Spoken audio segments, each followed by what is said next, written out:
विविध भारती पुणे ठळक बातम्या.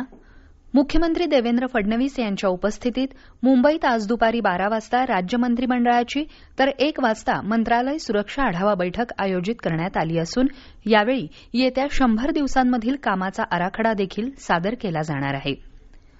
सावित्रीबाई फुले पुणे विद्यापीठानं राष्ट्रीय शैक्षणिक धोरण 2020 बद्दल व्यापक जागरूकता निर्माण करण्यासाठी स्कूल कनेक्ट द्वितीय ही महत्वाची मोहीम हाती घेतली आहे. पुणे, नाशिक आणि अहिल्यानगरमधील कनिष्ठ महाविद्यालयं तसंच उच्च माध्यमिक शाळांतील इयत्ता 9वी, 10वी आणि 12वी मध्ये शिकत असलेल्या विद्यार्थ्यांना शैक्षणिक धोरणामधील नव्या बदलांची माहिती देण्यासाठी हा कार्यक्रम सुरू करण्यात आला असून यामध्ये विद्यार्थ्यांच्या सर्वांगीण विकासावर, बहुविषय आणि कौशल्याधारित शिक्षणावर विशेष लक्ष दिलं जाणार आहे. भारतीय नौदलातील 21, भारतीय तटरक्षक दलातील 4 आणि श्रीलंका, नामिबिया आणि फिलिपिन्समधील आंतरराष्ट्रीय प्रशिक्षणार्थींचा समावेश असलेल्या 35 अधिकाऱ्यांनी 30 डिसेंबर 2024 रोजी INS शिवाजी इथं सागरी अभियांत्रिकी स्पेशलायझेशन कोर्स यशस्वीरित्या पूर्ण केला आहे. त्यानिमित्त आयोजित करण्यात आलेल्या समारंभाच्या अध्यक्षस्थानी AVSM मटेरियलचे सहाय्यक प्रमुख रिअर ऍडमिरल दीपक कुमार गोस्वामी हे होते.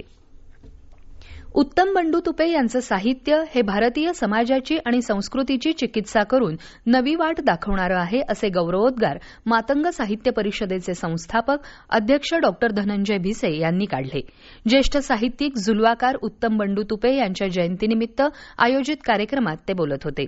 यावेळी डॉ धनंजय भिसे संपादित उत्तम बंडू तुपे यांचं साहित्य एक परिशीलन या ग्रंथाच्या मुखपृष्ठाचं अनावरण तुपे यांचे चिरंजीव मिलिंद तुपे आणि प्रतिमा पब्लिकेशनचे प्रमुख दीपक चांदणे यांच्या हस्ते करण्यात आलं.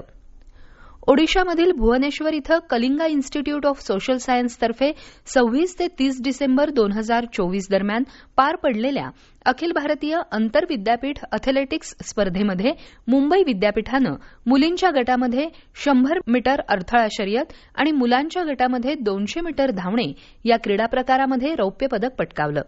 भारतीय विद्यापीठ संघांच्या वतीनं आयोजित या स्पर्धेमध्ये देशभरातल्या एकूण 350 विद्यापीठातले 7,000 खेळाडू सहभागी झाले होते. या होत्या आतापर्यंतच्या ठळक बातम्या. यानंतरच्या ठळक बातम्या उद्या सकाळी ठीक 8 वाजता.